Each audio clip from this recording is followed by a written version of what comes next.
Sisters and brothers, we hear this terrifying story from Genesis. We hear this terrifying story of what we call the binding of Isaac, the sacrifice of Isaac. And it's a terrifying story. And you know, my sisters and brothers, what's even worse is that some of our atheist friends, some of our irreligious friends, some of those who are anti-religious friends, some of those folks who share both those positions will point to this piece of scripture and say, no, this God you say that you follow is cruel, is nasty, couldn't possibly exist. They say, why would you, in the Abrahamic religions, Christianity, Judaism, Islam, why would you put so much stock in Abraham? Why is Abraham so important? Why would you celebrate someone who would engage in human sacrifice? And not only human sacrifice, but the sacrifice of his own son. And of course, for Abraham would not have been surprised that God would have asked him to sacrifice his son. After all, he lived in society all around him that human sacrifice was commonplace. The anthropological record is clear on this. The archaeological record is clear on this. That human sacrifice, and indeed the sacrifice of one's own children, was maybe not commonplace, but not atypical. And again, sisters and brothers, we hear this in Psalm 106, where the psalmist complains about the people, the nations around Israel, that they sacrifice to demons, their own sons and daughters, shedding innocent blood. But of course, my sisters and brothers, human sacrifice is not something that took place far in the past. Oh, even in these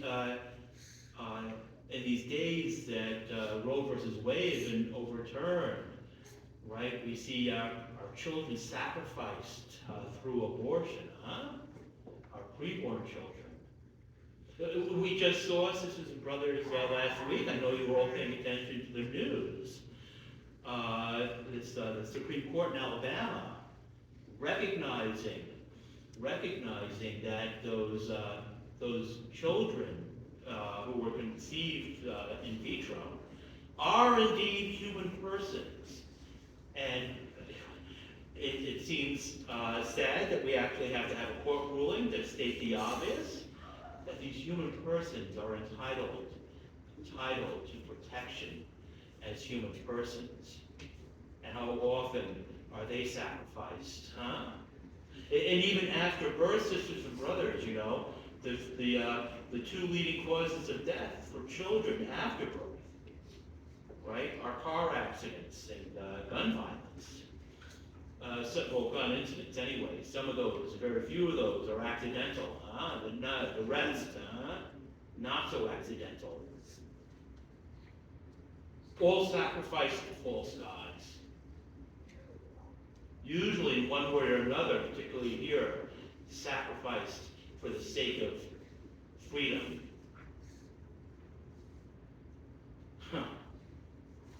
You know, the fathers of the Second Vatican Council observed this, And this was 50 years ago. They taught that our contemporaries make much of this freedom and pursue it eagerly, and rightly to be sure. Often, however, they continue to teach. They foster it perversely as a license for doing whatever pleases them, even if it's evil. And they point out, for its part, authentic freedom is an exceptional sign of divine image within man. Oh, my sisters and brothers, we recognize that God did not spare his own son, but handed him over for us all. Sure, for freedom, but for much more than freedom.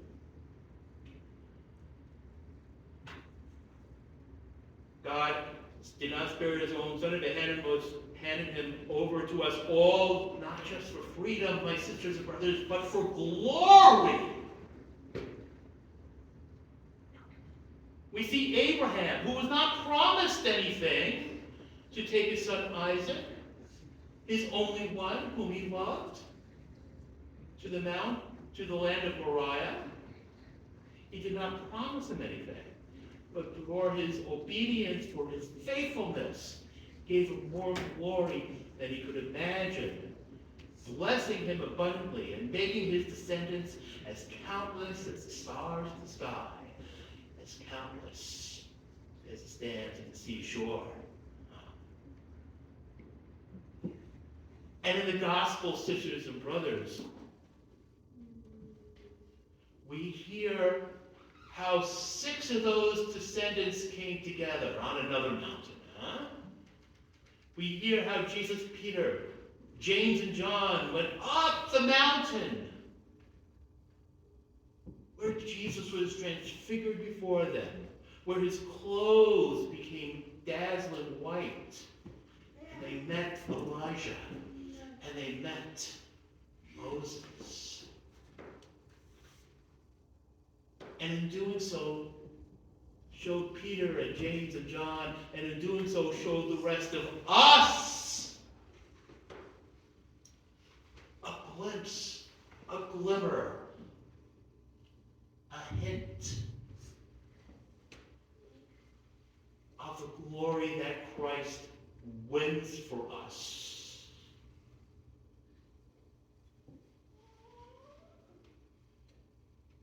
My sisters and brothers, in this Lenten season, we are called